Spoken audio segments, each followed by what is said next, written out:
Well, I want to welcome you all here this evening. Thanks so much for joining us. Great to have such a great crowd out to talk about issues related to global governance in the United Nations.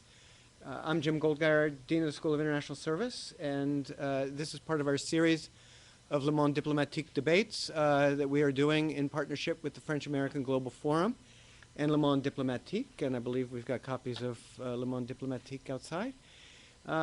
We held an earlier discussion this fall on the financial crisis 5 years later. We have this discussion tonight, and then the next discussion in the next semester will be on the future of NATO. So I hope that you'll keep an eye out for that and join us for that. We also, is the hashtag up here somewhere? Is it in front? What's the hashtag? What's the hashtag? Hashtag is SIS Global Forum. I'm still trying to figure out how to live tweet when I'm moderating an event. I was at one of our events yesterday with John Prendergast, and I did tweet during that, but I was sitting down there. I'm still hoping I can figure out. So if you see me get out my phone, it's just because I'm trying to tweet during the event. I'm at Jim Goldgeier if you want to follow me. We also AUSIS. At AUSIS, of course, is also a great Twitter handle to follow if you want to stay up to date with what's going on here in the school.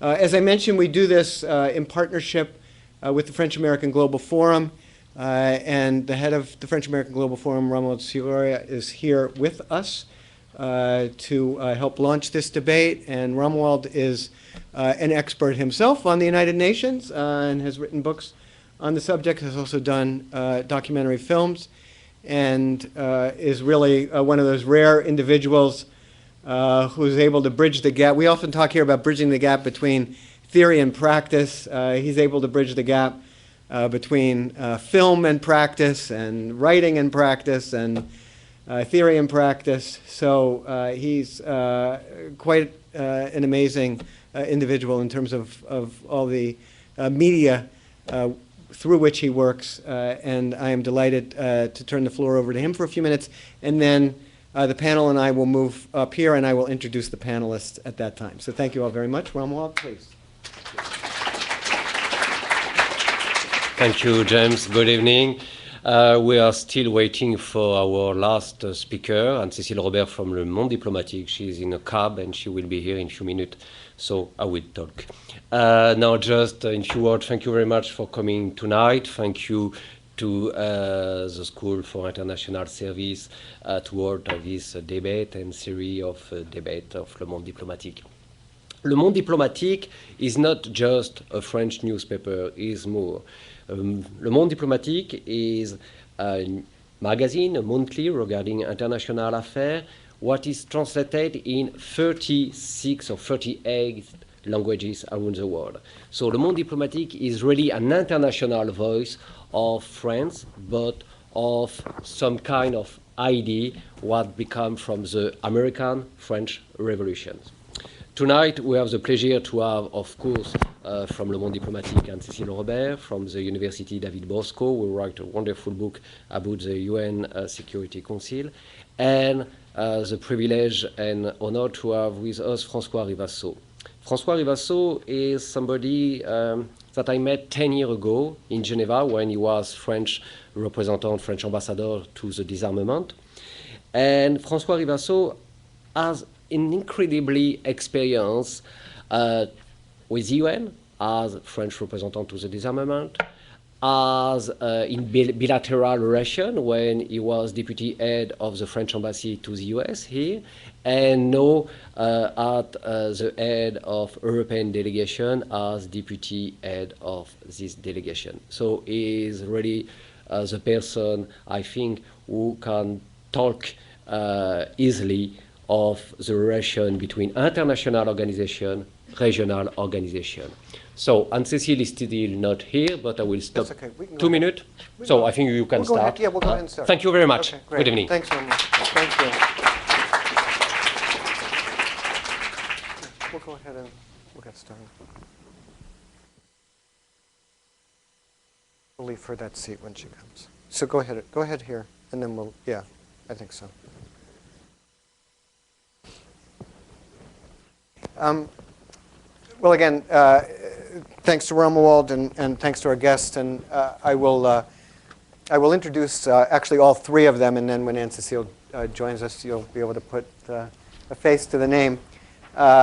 So Romuald just introduced Monsieur Rivasseau, who was appointed deputy head of the EU delegation to the United States in April 2011, and previously served as deputy head of the diplomatic mission of the French embassy here in the United States, an embassy with which SIS has had a very long and important partnership, and with whom we do quite a number of activities. So we've been very pleased to have that partnership. And Romuald mentioned some of the other important positions that Monsieur Rivasseau has held prior to his time here in the United States. As mentioned, David Bosco is here, is a professor here in the School of International Service. He's an expert on issues related to international organizations and global governance. Romuald mentioned his book, Five to Rule Them All, a book about the United Nations Security Council. And his new book, which will be out any moment now, is called Rough Justice, the International Criminal Court in a World of Power Politics. And both those books published by Oxford University Press. And he's had experience working in the Balkans on UN and NATO projects. He also writes the Multilateralist blog for Foreign Policy magazine. And I think many of you know firsthand that he's one of the best professors that we have here in the School of International Service. Come on. There you go. All right. That's what we call that a little bit of a setup there. Anne-Cécile Robert, delighted to have her again with us, as she was with the first debate. Journalist and associate professor at Paris University, editor and head of development and international editions of Le Monde Diplomatique. Anne-Cécile specializes in European institutions and on Africa. She's written several books, including Afrique Année Zéro, and she received her PhD in European law in 1997. So welcome. Thanks for getting here. Francois, we'll start with you and ask for your perspective as we think about the United Nations and global governance, what the United Nations is capable of doing, where you see the central challenges, and then we'll turn to David and Anne-Cécile for their thoughts. Thank you. Thank you very much, Mr. Dean, and thank you to Romuald Shura. Thank you to your very respected institution that it's not the first time I'm in, and thank you to Le Monde Diplomatique, which is also a newspaper. When I met my students in Bordeaux in international relations, I always tell them that they have first to read that. Is global governance broken? Is it really? First reaction, no, it is not. It is not broken. And if you look at the world governance bodies, indeed, you will find that they work maybe better than expected, maybe better than ever. Let me just give you some examples of why you can have this view, this initial view. About peacekeeping, for example, which is an important element of global governance. Number of UN operations, 15, as you know. Number of people deployed, 115,000, which is unprecedented. EU CSDP operation, by the way, also have increased, 17 with 7,000 personnel, much more modest, obviously. African Union missions also have greatly increased in number and in quality. DPKO personnel, I remember 2013, 1993, when I was working with them in the United Nations, there were 40 people to lead 80,000 people. Can you imagine the kind of coordinating 80,000 military? Can you imagine the situation? Now we have at least about 300 to 400 people. Sanctions are much more precisely targeted, much less unfair with the populations. They are reversible now, and when you create a PKO operation, you have an exit strategy. So you have a lot of technical improvement. But specialized institutions also like FAO, for example, have, or WHO, have good records also to show. FAO this year announced that global hunger will be down of nearly 30 million people in 2013. 30 million people less suffering from hunger. Obviously, one single person is much too much, and we have still 800 and something million suffering. But nevertheless, we had a millennium objective to reduce by half the number of people suffering from hunger in 12 years. Probably it will not be done in 12 years, but it is now appearing that it is reachable and that it will be done one day, maybe not in 12, maybe in 15 years, but it will be done, hopefully. And WHO, for example, the stats about access of people from poor or medium income countries to antiretroviral therapies, growing from 10 years ago less than 500,000 to now near 10 million. So you can see that global governance is at work. In the financial field, IMF has overcome its existential crisis of 5 years ago, managed to legitimize in a certain way and to recreate itself since 2008 with lending capacities multiplied by 3. And from G8 and G20, despite strong criticism, we have seen coming also some impulsions to regulate the financial sector, to eliminate fiscal paradises, to improve global financial governance. And even if it's far from satisfying, very few people could have imagined such developments only 6 years ago. On the EU side, we have some good stories also to tell. The best one maybe is the enlargement. In 2004, now we are arriving at the 10th anniversary of that. We will commemorate the big enlargement of the EU, 10 new members, Just imagine, you are Americans, most of you. Just imagine that Congress has to receive 40 more states the same year, because 80% of increase in the number of our states, This is a figure that you can understand. And economically, look at Poland. It's not too bad. There are a lot of economic success stories with the new members. And the Eurozone, despite all the predictions of Wall Street, is still alive, well alive, and even enlarging, with Lithuania and Estonia joining, and others to come. And even in the EU, despite the fact that the crisis is terrible, new mechanisms have appeared, not enough obviously, but new mechanisms have appeared which to deal with economic and financial difficulties. Most of them would not have been even thinkable in 2009. Obviously, not enough, but nevertheless, significant breakthroughs also. And in the foreign policy field, look at Cathy Ashton's 2 recent breakthroughs in the Balkans, between striking a deal between Serbia and Kosovo, and with Iran most recently. These are also good stories to tell. So, first reaction, no. International governance is more at work than ever. But, second observation, there is a renewed huge crisis of trust. That's not the first time that international governance faces crisis. I'm French, so I shall remember de Gaulle talking about the machin when it was the UN, or saying, look, they are shouting like sheep, Europe, Europe. So we have had crisis in the past, and we have to measure that periodic crisis of trust in international governance is something which comes and comes back. But now there are some specific characters in this crisis. First of all, it's generalized. The lack of trust is everywhere. We see a rapidly growing gap between the expectations of the citizens and the ability to develop and to present appropriate answers, be it by international bodies, by the way, or by national authorities. And this everywhere, not only in the West, but in the East, but in the South. There is also a second growing gap between what governments can do, locally and nationally or internationally, and the magnitude of the problem they face. It is obvious that problems carried out by the globalization, from migrations to climate change, from international traffics and crime to loss of cultural identities, and so on and so forth, can less and less be dealt with only at the national level. And this situation creates new challenges, new difficulties for the world governance. Third observation, the world is evolving very rapidly, and traditional answers risk to become more and more obsolete faster and faster. What are the root causes of this this big risk of obsolescence of our answers? Some root causes have been analyzed in detail since 5 or 10 years, particularly concerning the UN. UN may still claim to be at the center of international security architecture, but it is challenged both by member states and by the people who are directly affected by its activities.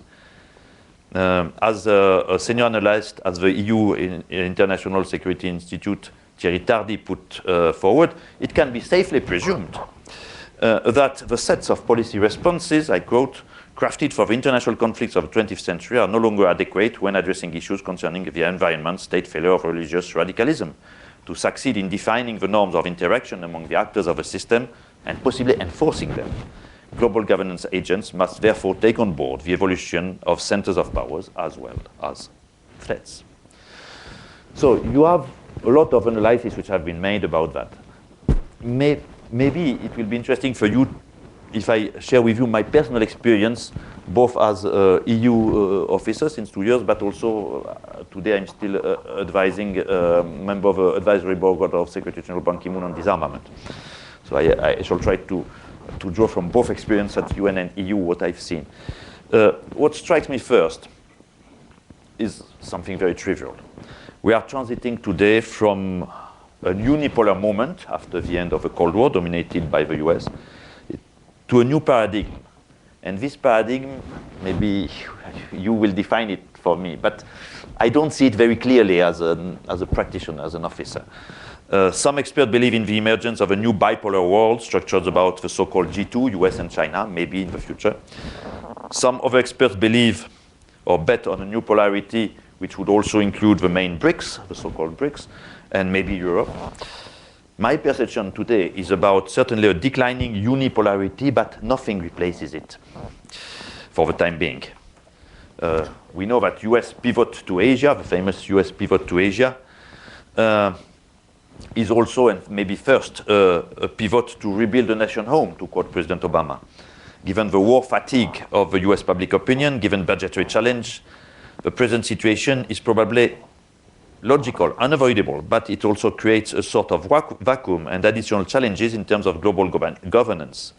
And in my perception, we could go towards a moment, I don't know how long, that I would try to characterize as an apolar, a no-polar moment. And if so, whom to trust? The second element that I feel deeply, maybe because I've been also involved in Internet and I've been spokesman in the French Ministry of Foreign Affairs at the moment in my career, I think that information, and by the way, disinformation also, are available more immediately and more globally, this is also very trivial, than they ever have been. But international solutions are not. And there is a disconnect there. Citizens are seeing in real time their virtual boy next door or girl next door facing terrible tragedies created by nature or by man. But states and international organizations cannot react as fast as the internet and social media communicate.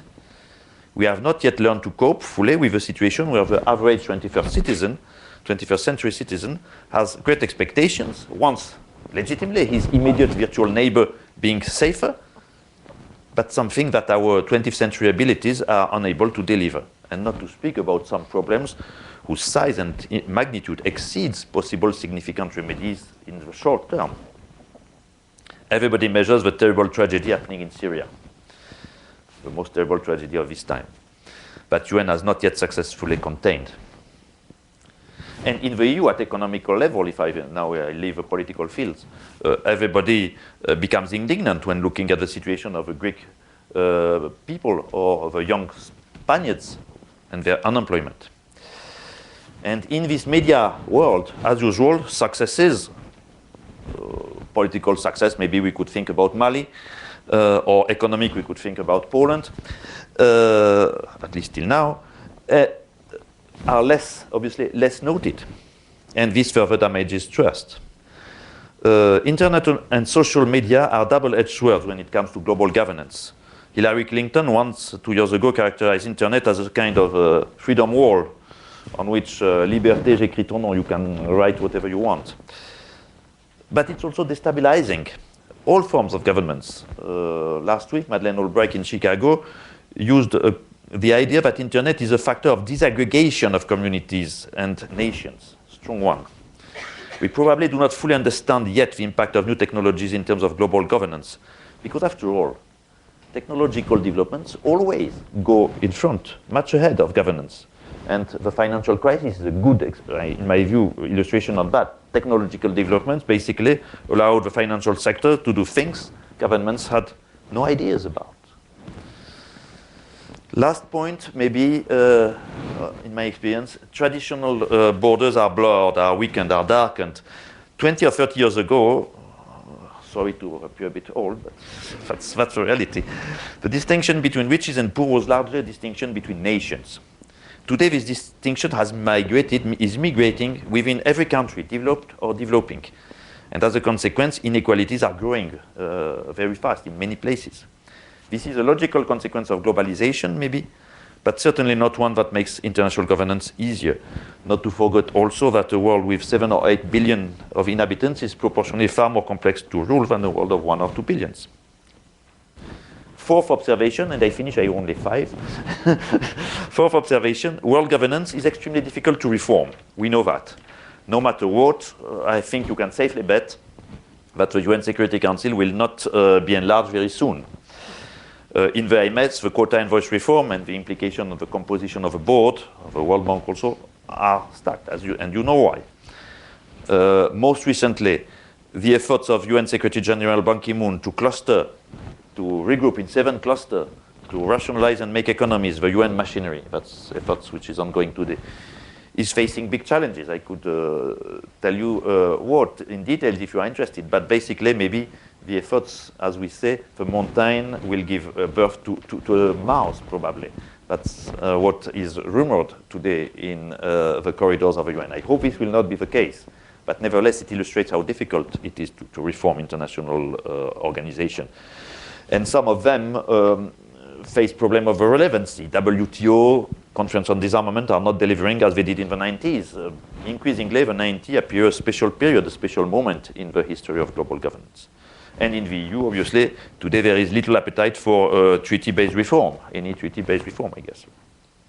And all these standoffs stimulate the apparition of new threats, which may take advantage of new fault lines, such as the return of geopolitics, populism, disinterest for the public good. So, fifth and last observation, what to do? Where are we going?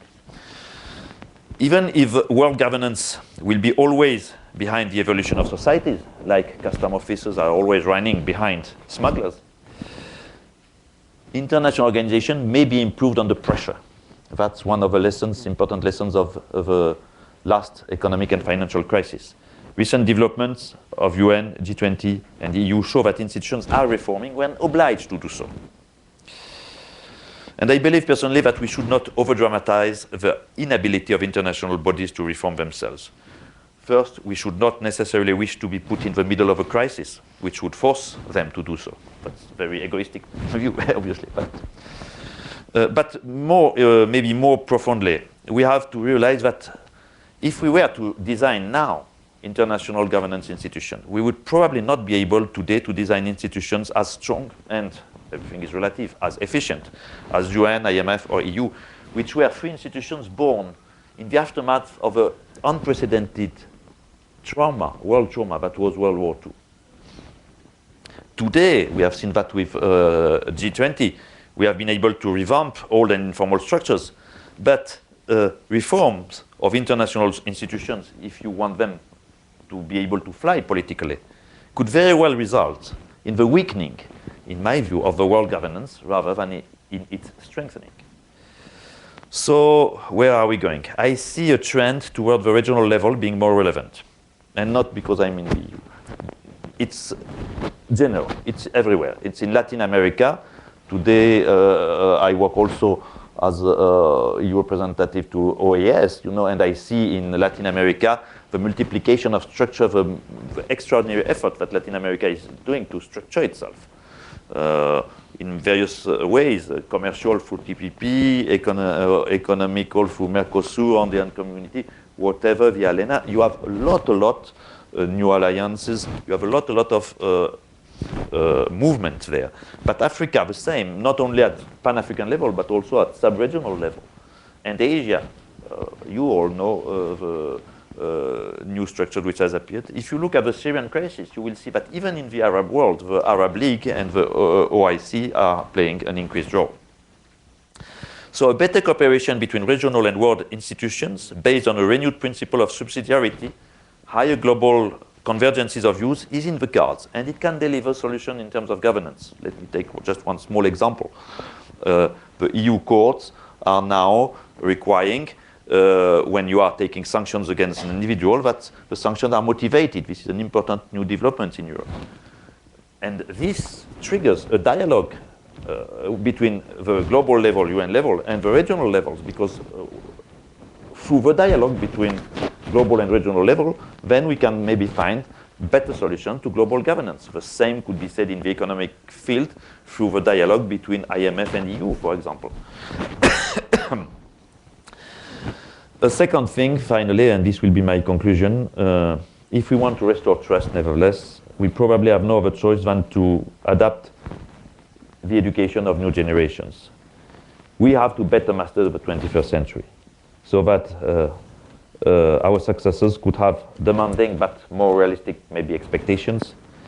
They would learn better than we do where to draw new red lines between desire to protect and the ability to get peace, between privacy and security, between global and regional answers, between generosity, indignation, and solutions. But this means that we all will have to reinvest the field of public action and public good. Thank you. Great, thank you, Francois.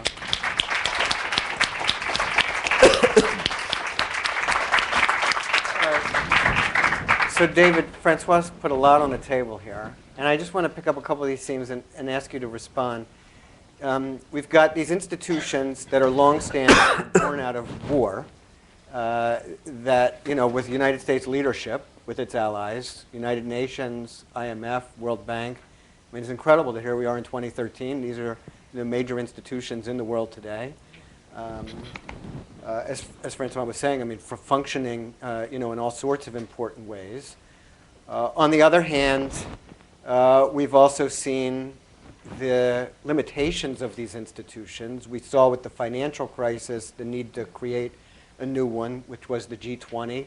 There's been a lot of talk that maybe the G20 would somehow supplant the United Nations, given the problems Francois was mentioning with respect to the composition of the Security Council and the need to try to accommodate the voices from some of these emerging powers. And with respect to this issue of the Security Council, this problem of how do we adapt these institutions that were born in a certain time, that reflected a power distribution in a certain time, how do they adapt as the distribution of power changes? And we just saw dramatically, and you wrote about this on your blog, Saudi Arabia saying, thanks for the invitation to have a seat on this rotation of the Security Council, but we're not interested because we think the UN has really failed when it comes to the conflict in Syria in particular. So, so how do we, from your perspective, as an academic who's looked at these issues for a long time, and someone with deep expertise in international law, how do we sort out these strengths and weaknesses that Francois was just describing? Yeah, well, I think Francois did a fantastic job of kind of presenting both the cloud and the silver lining when it comes to global governance. And I think, you know, the most critical aspect, and in some respects, if we're going to answer a question like, is global governance dead, is, you know, was it ever alive, or was it ever well? I mean, we have to have a historical context, and we have to understand what the historical baseline is if we're going to talk about where the system is here today. And I think, you know, in many respects, the historical baseline is quite poor. And so that has to color our understanding of where global governance is today. I mean, there's always this frustration, you know, when you're presented with a situation like Syria. You have the Iranian nuclear program, you've got climate change, you've got the Doha round of the WTO, all of these things where global governance seems to be failing or at least deficient in some respects. But we have to always keep in mind that historical context. And if you had looked at the UN and the Security Council, say, in the early 1980s, mid-1980s, that looked like an institution that was headed for the dustbin of history. It was an institution that wasn't relevant, it wasn't involved in most crises, it wasn't deploying peacekeepers around the world in any significant numbers. And where we are today, with all of the problems that we still have with the UN and the Security Council, we are still worlds away from that period during the Cold War when it seemed like these institutions really were dead. And Francois talked about the number of peacekeeping missions, the activity levels of the Security Council, the effort to make sanctions more precise and more targeted, and I think all of those are very important elements. But, and here I might just push back a little bit on some of what you said, I think the questions about effectiveness are maybe even more pressing than you acknowledged. So when you say, and when we say, there are 115,000 peacekeepers around the world, in some respects, by the time the Security Council has to dispatch peacekeepers, that already represents a failure of preventive diplomacy, a failure of the system, because the peacekeepers, for the most part, are going into situations where there's been conflict, recent conflict. And so when we talk about peacekeepers going to Mali, or maybe eventually peacekeepers going to Syria, that's because there was some failure in the system in some respects. And so we have to acknowledge that even the indicia of activity of the UN and the Security Council are double-edged in some respects. They represent failures as much as they represent successes. And we also have to acknowledge that the system, the UN system, the Security Council system, has some deep defects and inabilities that are really baked right into the system. And I was talking with Dean Goldgeier a little bit before we started about, for example, the situation in East Asia right now. We have a very dangerous situation developing between China, Japan, and the United States, where suddenly we're back in a situation where people worry about, could a miscalculation lead to some kind of conflict? In some respects, it's one of the more disturbing moments in terms of major power, the possibility of major power conflict that we've seen in recent years. And the Security Council, the UN, which is supposed to be the linchpin of the global governance system on security, is nowhere to be found. It's not even the issue of East Asia, the maritime disputes. These are not even on the agenda of the Security Council. The Council isn't even talking about that. Why is that? Well, that's obviously because China has a veto, and China doesn't want these issues to be brought up before the Security Council. The United States, I think, also doesn't see it as fruitful at this point. So these are the kind of dysfunctions and inabilities that are really built into the system. And when you get to a moment where you have, a real crisis, sometimes those deficiencies and those dysfunctions become painfully obvious. So I think we have real questions about the effectiveness of the architecture. On the question of reform, which you were pushing toward, and Francois, you also talked about this, the difficulty of reforming, the Security Council is really such a hard nut to crack when it comes to reform, and it really does evidence the point that you were making about the difficulty of reforming the global governance institutions that we have. We have a situation where you've got to get 2/3 of the General Assembly, you've got to get the acquiescence of the current permanent members in order to change the structure of the Security Council. And so far, that has just been a bar that is far too high for the international community to hurdle. And so we're left with the architecture that we have, an architecture which is extremely difficult to change. I think my frustration sometimes with the conversations about the global governance system and the UN in particular is that people tend to end up at kind of poles in the discussions. Either they point to the UN's failures and say, therefore the system is useless. Because it couldn't prevent Syria, because it couldn't respond effectively to Syria, the system is therefore useless. Or you get people who are kind of advocates of the system and try to hide its failures and brush away the real problems and incapacities that the system has. And I really end up in between those poles, in that I think we have to be brutally honest about acknowledging the inabilities of the global governance architecture that we have, but also to insist that it remains, for all of the problems, it remains a very useful architecture and something that we would miss a great deal if somehow it really were to collapse. So maybe I would leave it there. Great, good. So, Anne Cecile, I wanted to ask you to reflect on two issues that have been raised.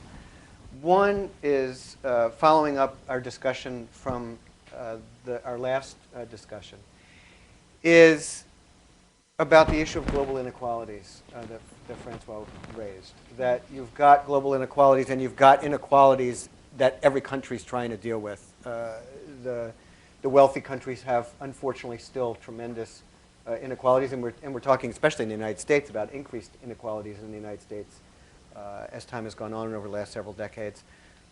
We also see disparities across the world, and we see countries where you've had tremendous gains being made, places like India and China, where there's still tremendous poverty, of course, remains in those countries. I was fascinated yesterday. Larry Summers and colleagues put out a report that was very clearly sort of an economist take on these issues, because it was essentially arguing that it really wouldn't take very much financially between now and 2035 to raise the lifespans around the world to the kinds of lifespans that we've become used to in the OECD countries.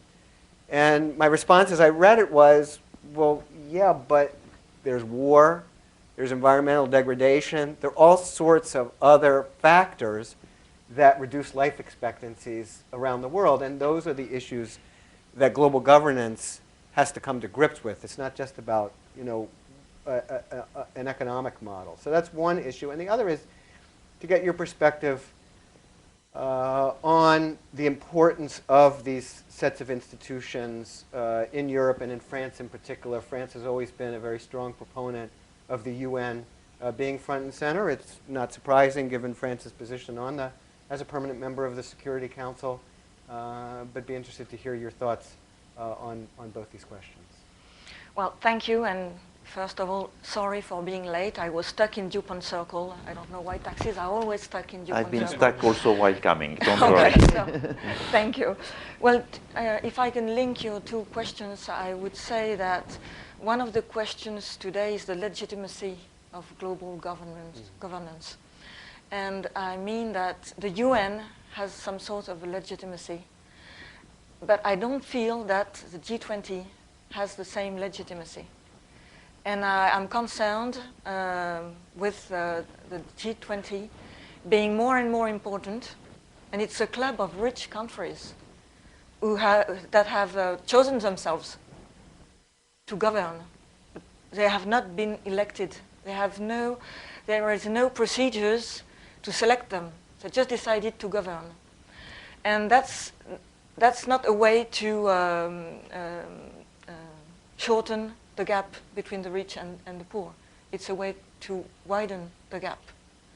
Because two countries in the south, it's just a club of rich people who govern the world, and nobody has asked them to do that.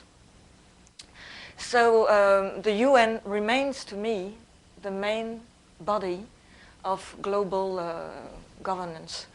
But we have to fight for it. And the question is, do we still believe in the UN? And when I see that, well, the G20, but when I was very disappointed to see that France, a few months ago, was ready to lead a war against Syria without the UN consent. And that's a very serious choice. And the French government, for the first time in its history, I think, was ready to lead a war without the UN consent. So do we still believe in the UN? And what's our idea of world legitimacy? And we have to find new rules, and we have to play by the rules. And if the big countries don't play by the rules, we are going to chaos. So when France said we can go to Syria without the UN consent, we were going into chaos. You see what I mean? The second thing that seems important to me, that of course we are in the middle of a deep crisis of governance, but there's the fact that I think no one has raised yet here, is that states are back. States are back, and the Swiss president 2 months ago said he feared this coming back of states because it meant a policy of strength and not a policy of right and law. And he was very concerned to see that states were coming back and were ready to break all the rules. And he was thinking of Russia, of course, of China. That's the states you can mention without raising issues in democratic countries. But the states are back, and in the Middle East, that's what we can see. Iran is back. There are new alliances between Turkey and Iran. That's brand new. And nobody seems to be ready to take the world leadership.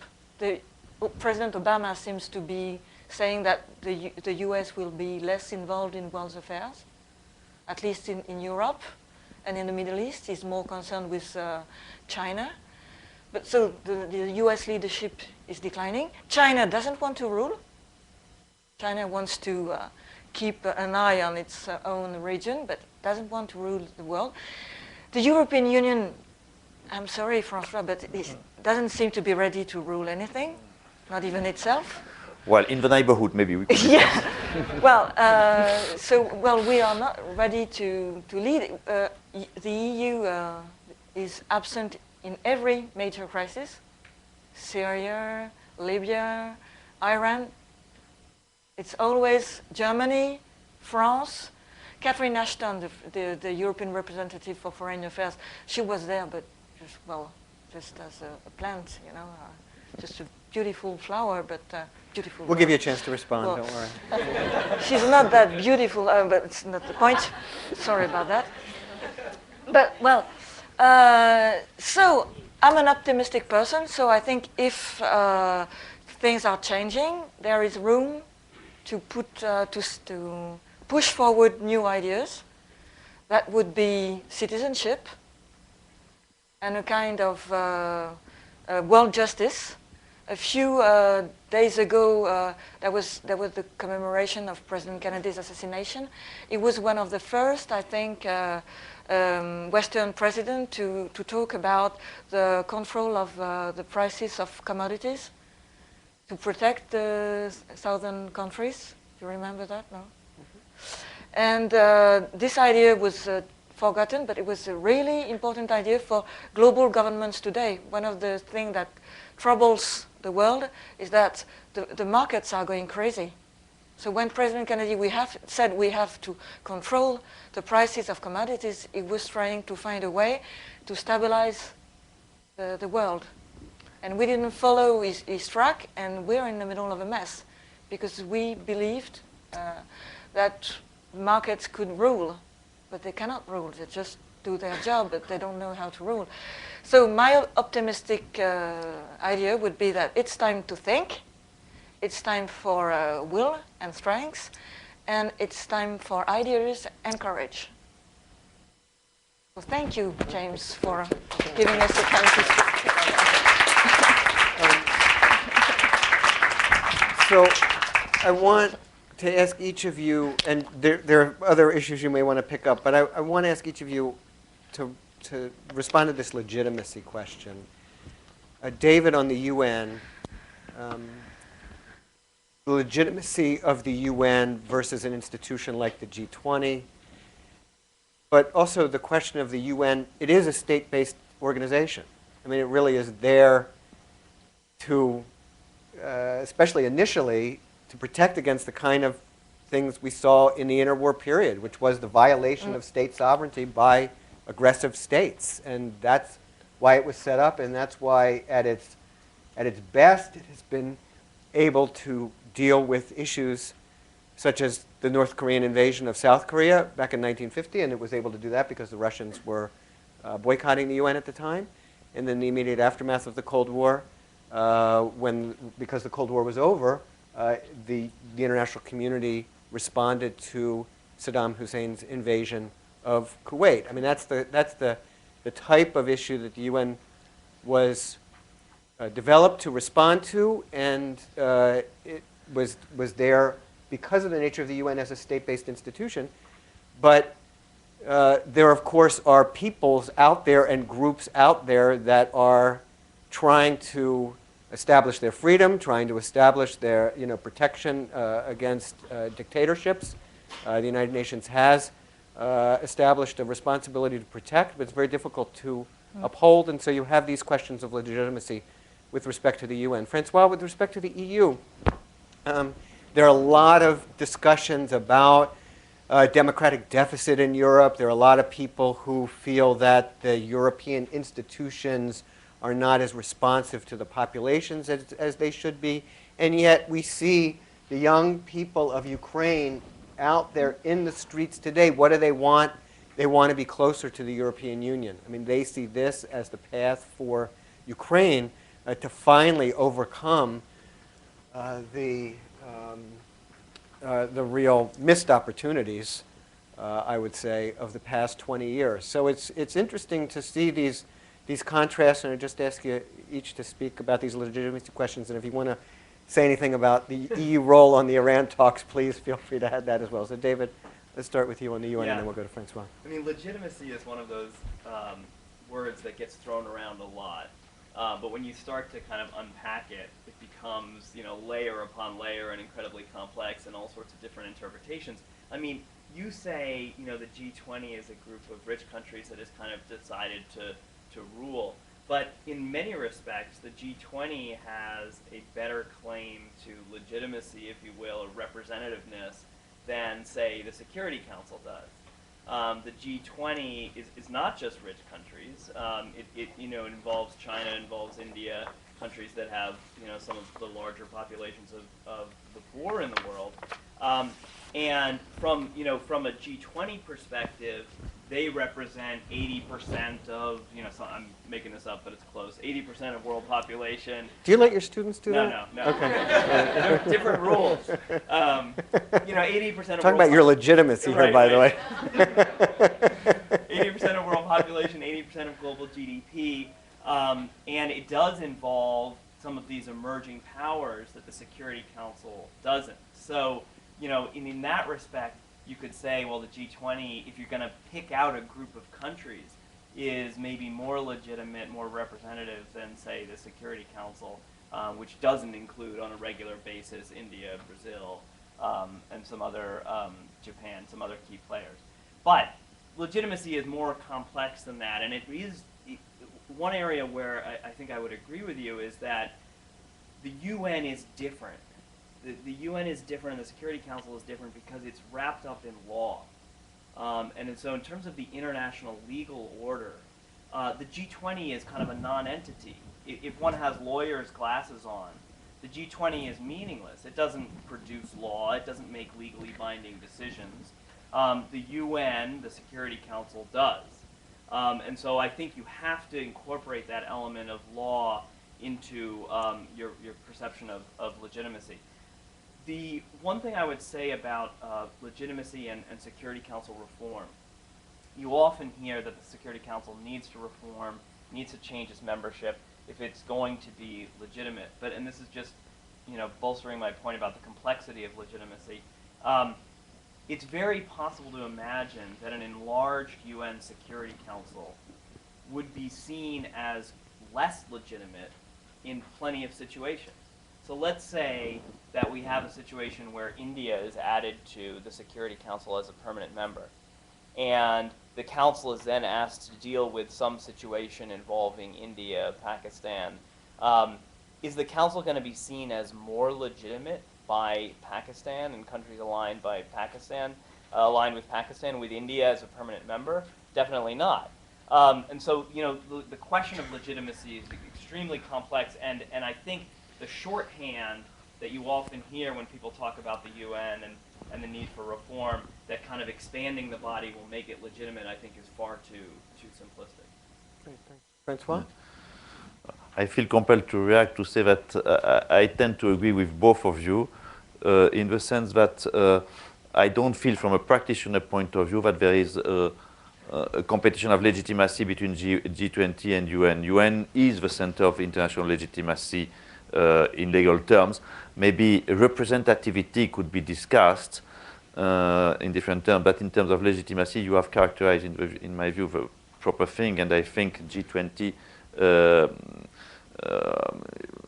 it's not only a question of representation of rich countries, it's also a question of feeling in the countries themselves also. I don't think it is recognized by the world public opinion as legitimate, because the functions are so different, as you rightly pointed out. About EU, well, what should I tell you?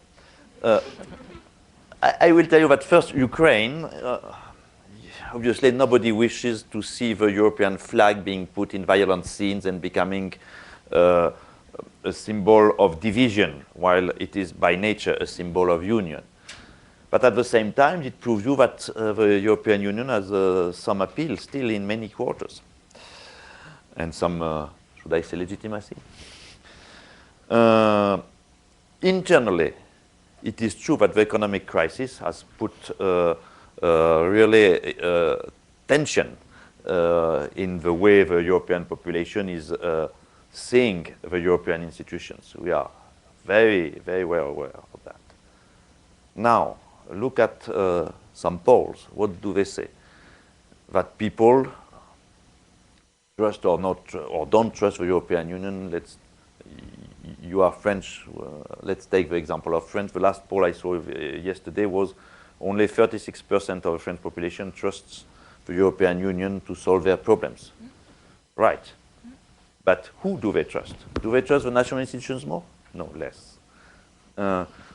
Still, I like to remind my American colleagues that the EU Parliament, despite being obscure, not recognized, and not seen as very legitimate, is still more trusted by the Europeans than Congress by Americans. You know, so what's legitimacy after all? It's also a question of perception, and we are in the Western Hemisphere, particularly in Europe, but also in other parts in the US.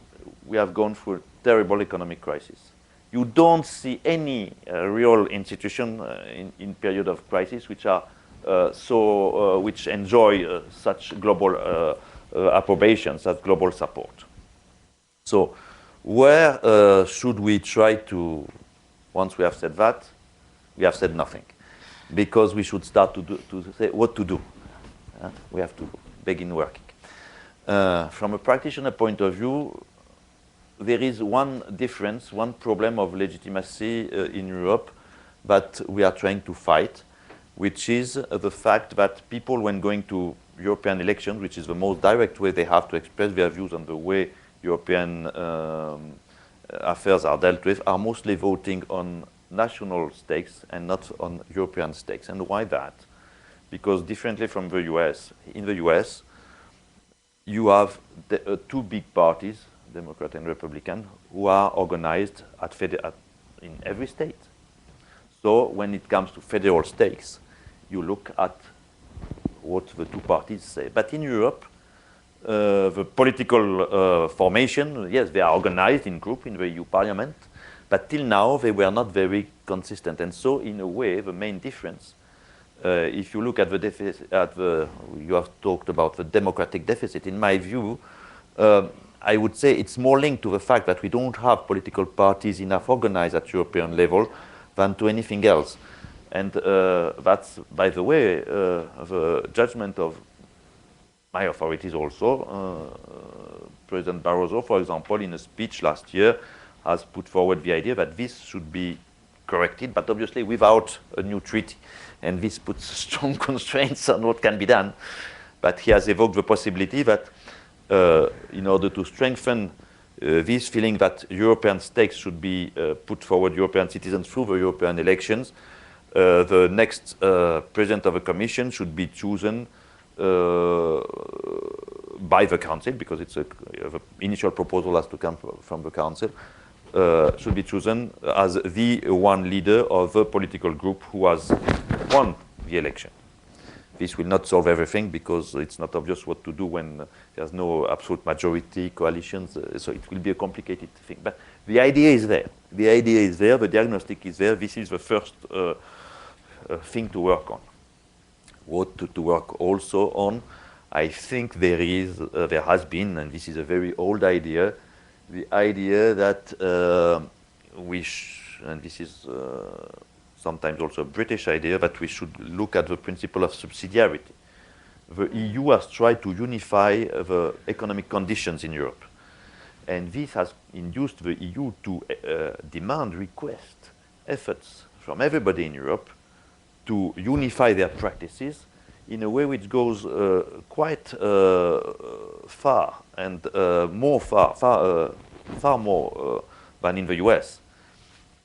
For me, who comes from Europe and arrived in the US, I'm supposed to find between Virginia and Maryland not more differences than between France and Germany, but there are quite a few of differences which are quite surprising for a European, because the EU has unified all the European common market conditions in a very efficient and complete way.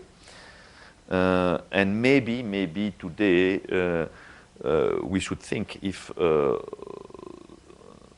some of these decisions for the future should not be shared a bit more with the sub-European level, that's it, member states, or even regional or local level.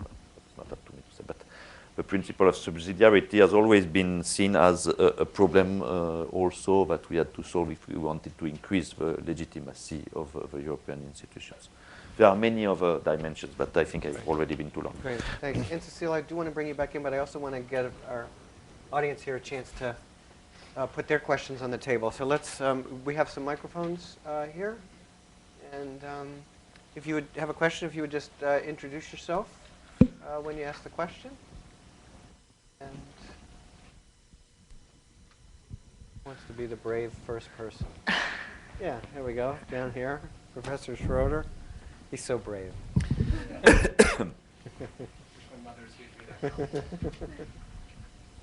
First of all, it was a terrific panel, so I really enjoyed what I'm hearing out there. Just a couple broad questions, actually. I guess the first one is, to my mind, probably the biggest challenge for global governance, which is climate change, at least for the next 50 to 100 years. I think it's going to have an impact on all these other areas, from security to financial stability and so forth. So one of the sort of big issues, and I don't know much about this area per se, is that historically, after '97, the EU was really this leader when it came to governing climate change. And then since then, the argument goes the EU is no longer the leader. And so I guess I'm wondering, number one, to your mind, is that true? And if it is, or if it's declined as a leader, is that because it doesn't want to lead, or because there's less people following? So that'd be my first question. And I guess the second one sort of takes a broader understanding of global governance.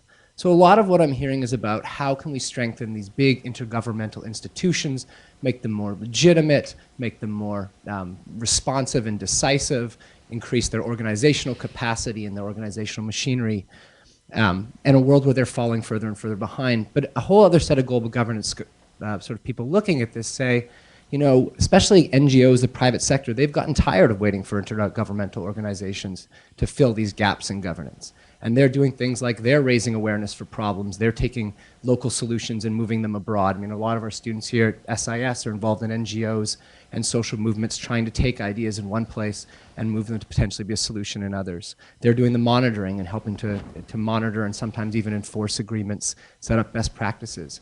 So where do the intergovernmental organizations fit in a world where they may not be able to sort of be the ones who are leading all these tasks, whether it's creating new rules, whether it's enforcing rules, whether it's monitoring rules, whether it's even deciding what the problems in the agenda is going to be? What role can the UN play in a world that's going to have a lot more players who are willing or who are tired of waiting for intergovernmental organizations and therefore are simply taking it upon themselves to get in the game? Great, thank you. Any of our panelists can respond to who wish to? Do we have? Oh, please, go ahead.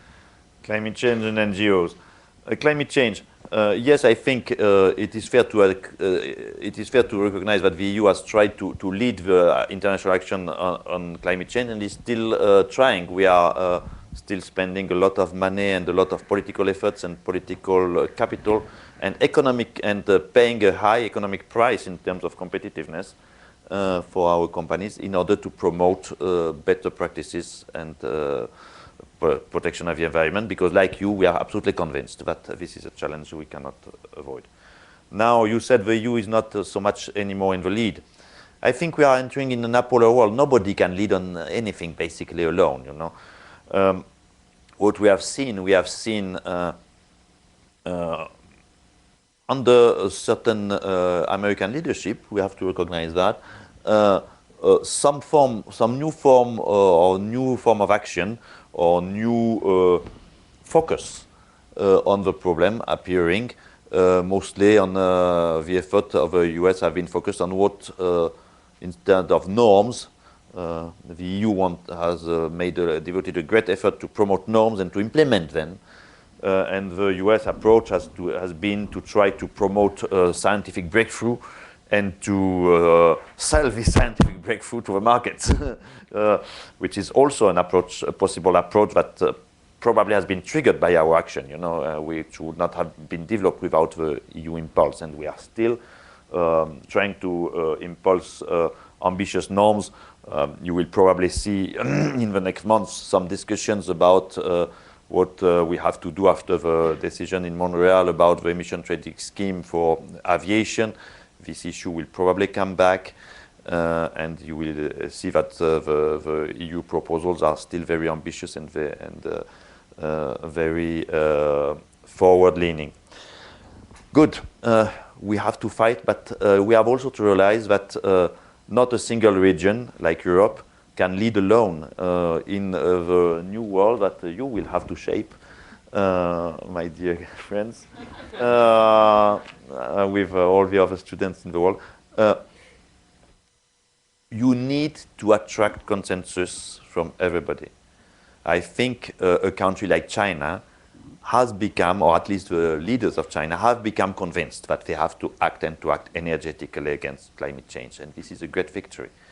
They are not acting necessarily in the same way than US or Europe, but we know that this is high in their internal priorities. I'm not sure that we can say the same thing about a country like India, for example, because they start from low. So you know, it's also an advocacy problem, and we are gaining every year new partisans. Well, NGOs are playing obviously a big role. Seen from a practitioner point of view, once again, I tend to divide NGO in two main categories, which are very different and which have very different roles. First, the providers, the contractors, the NGOs like Médecins du Monde, like all the humanitarian NGOs, basically, who try to provide services and then are usually contracted by UN or UN agencies to play a specific role that UN agencies cannot fulfill themselves. You know, if you look at the budget of the UN, last time I saw an evaluation, I think it was not very far from the budget of the firework service in New York. So, you know, it's big, but it's not so big. So, what to do? These are very vital links to help global governance to become effective. The problem is to control the quality of their work because, well, they are independent and this has to be preserved. And the best way that I found in that case is that everybody remains in its role. The NGOs don't try to play the role of a diplomat, but the diplomat should not imagine that he's a humanitarian either. He is not. He has a much more cynical role to play, if I may say so, and control role to play. Which doesn't mean that he has no ideal, but it's not positioned at the same place. The other category of NGO is advocacy NGOs. Amnesty International, disarmament NGOs, landmines campaigns, whoever.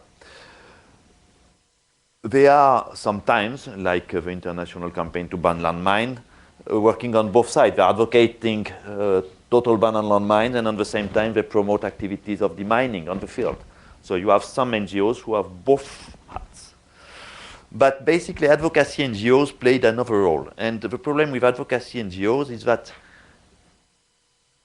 you have good, respectable advocacy NGOs, and less respectable because you have a very big bunch of NGO. When you see arriving on the desk of the UN Secretary General request for accreditation of an NGO to the UN General Assembly, and you see the defense of traditional women in such and such country, what is it? You don't know. It may well be an honorable NGO, persecuted sometimes, etc. It may well be just a phony way for tyranny to hide itself. You know, North Korean NGOs are not specifically renowned for their transparency. So you know you have, and the difficulty there is to assess how they are financed, what interests they serve, etc., etc. So you have to be much more careful with advocacy NGOs because it's a much more diverse system. And personally, I think they are good in trying to point towards a goal, to propose new norms. Sometimes I'm not convinced that their efforts are always the most efficient. If I take, for example, the question of I was talking about banning landmines. Everybody wants to ban landmines. I've advocated that. I've taken part in the Ottawa negotiation. I'm happy of the result. But I have to see that now, 15 years after that, most of the producers are still out. So this, in my view, reinforces the view that the UN has really a monopoly of legitimacy and that we should be aware of that. Yes, we'll go over here. Why don't we get the two of you, we'll put both questions on the table. Just say who you are briefly. Who's first? So, who is first? Oh, right, yeah.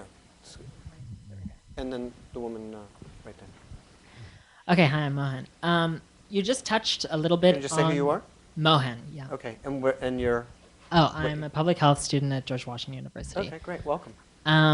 You just touched upon the issue of efficiency. I'm curious to know how you feel organizations that take on a similar goal or task communicate with each other and kind of execute them efficiently.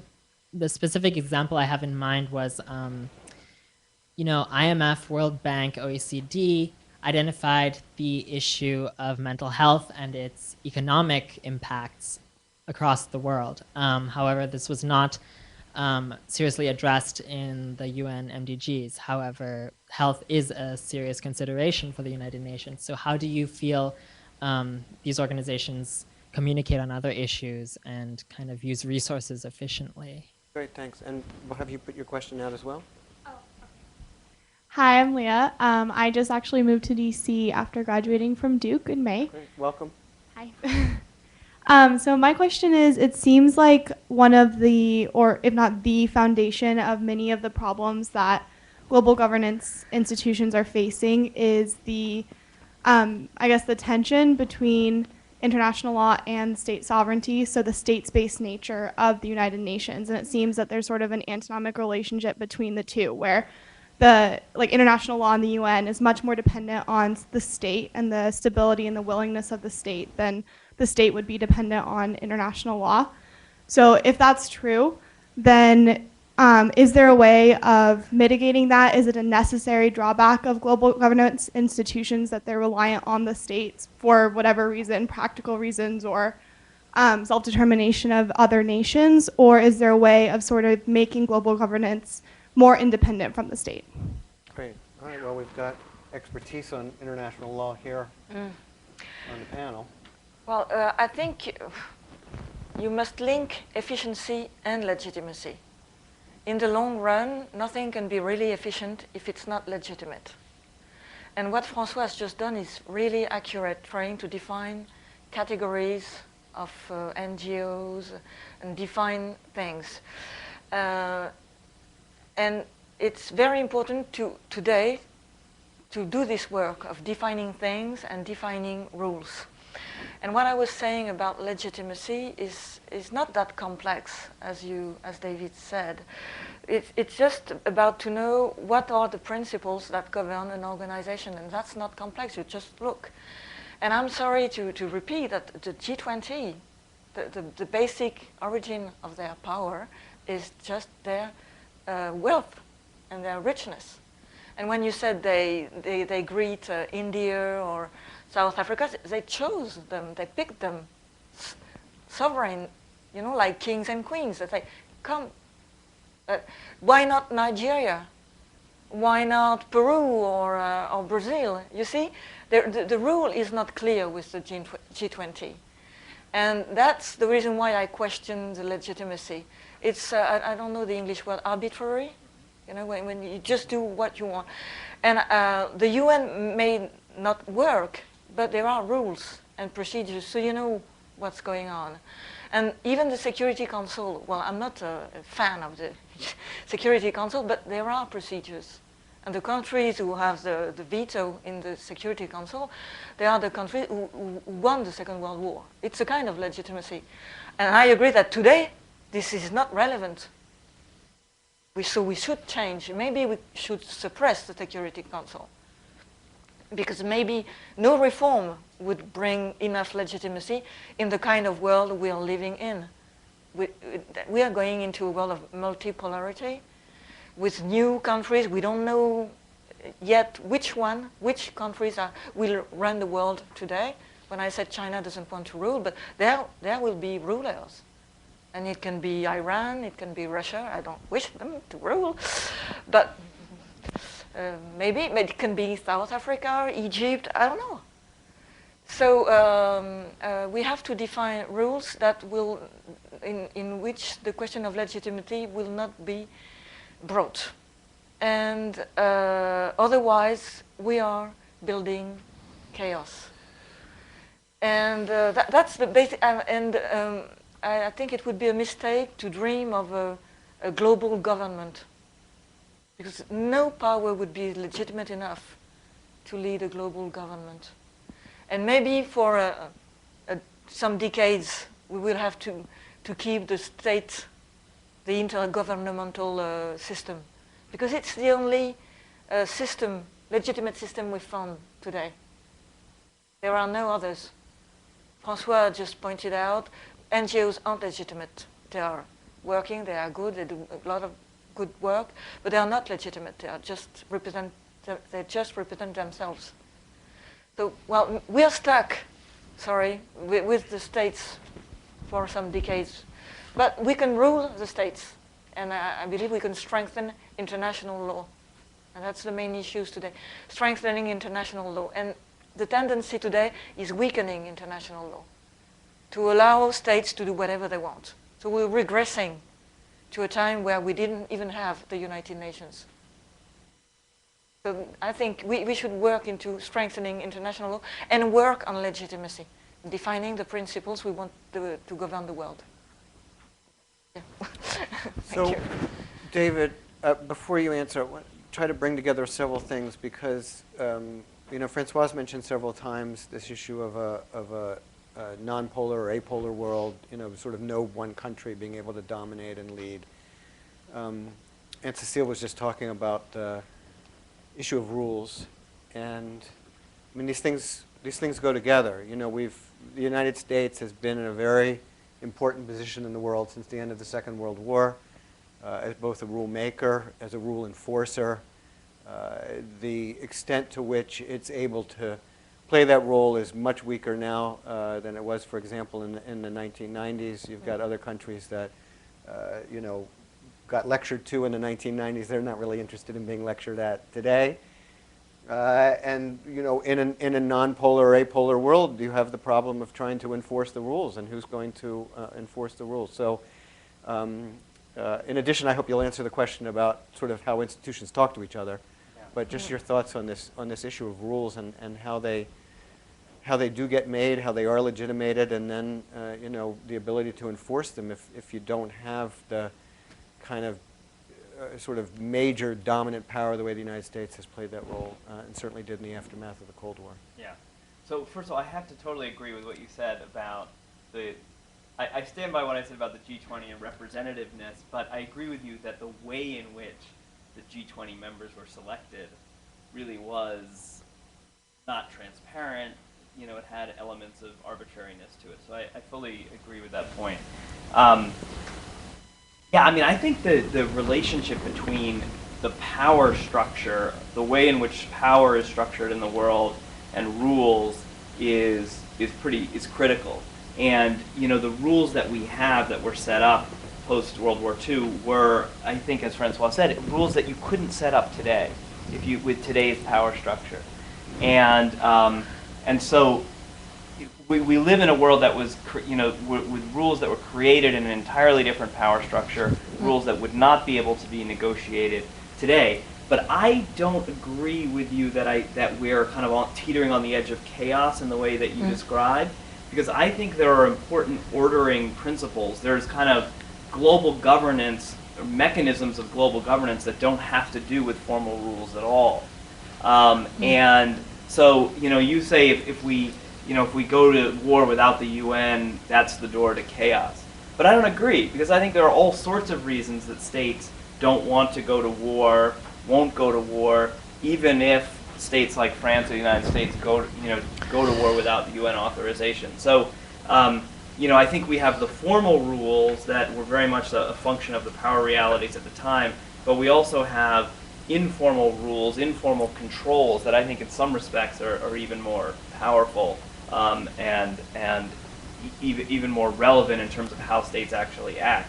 On the question of, just to touch briefly on the question of efficiency and coordination between international organizations that Mohan raised, I think there's some hopeful signs that and I don't know the issue that you're raising as well, but when I see, for example, the head of the World Bank and the head of the UN traveling together to Eastern Congo, as they did recently, to try to link up the UN's work there with what the World Bank is going to be doing in terms of loans and infrastructure projects.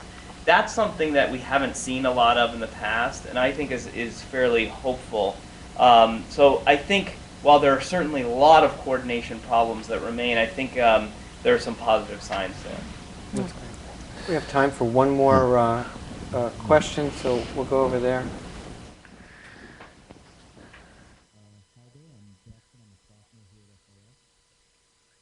Yep. Uh-huh.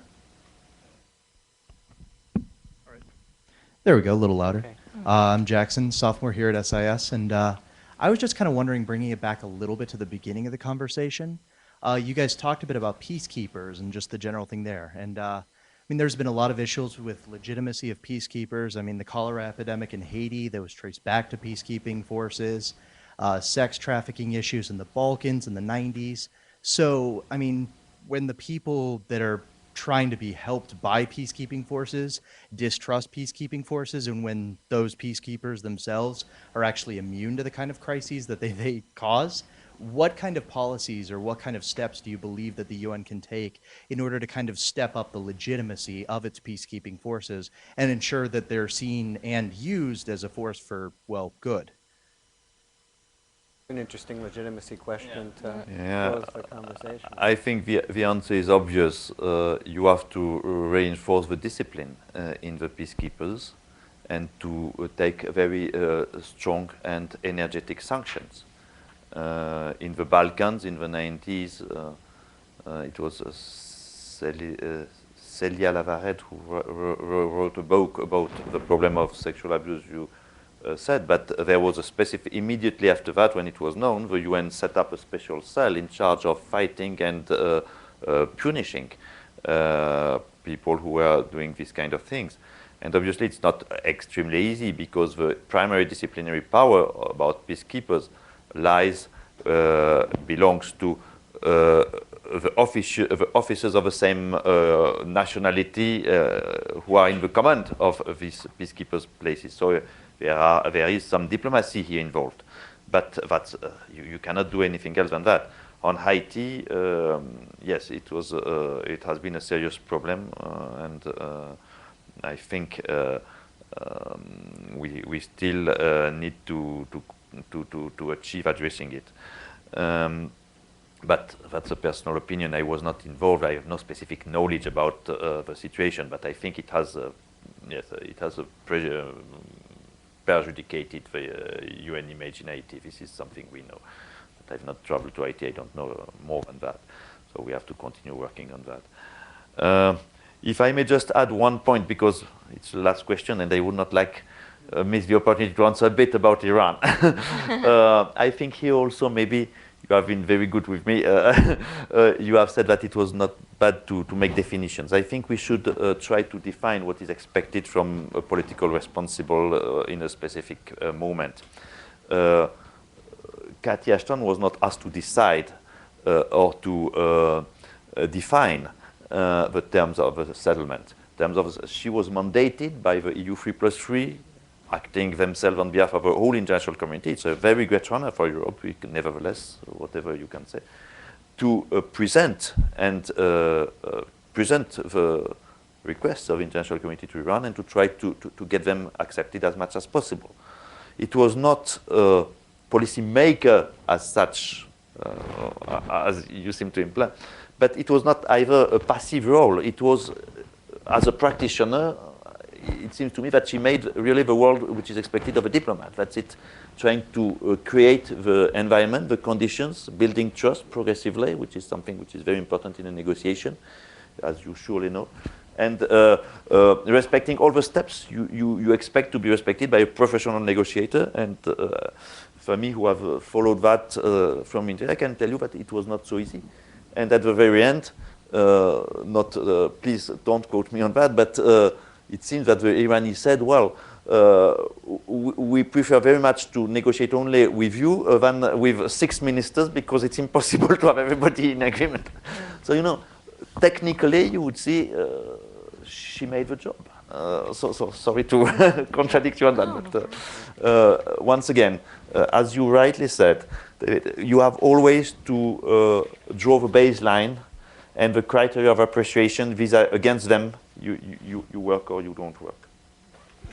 Either of you have any final thoughts? Questions? Good. Well, there's a little reception here outside, and I want to thank you all for coming and spending the evening here with us, and I want you to join me in thanking our 3 distinguished panelists.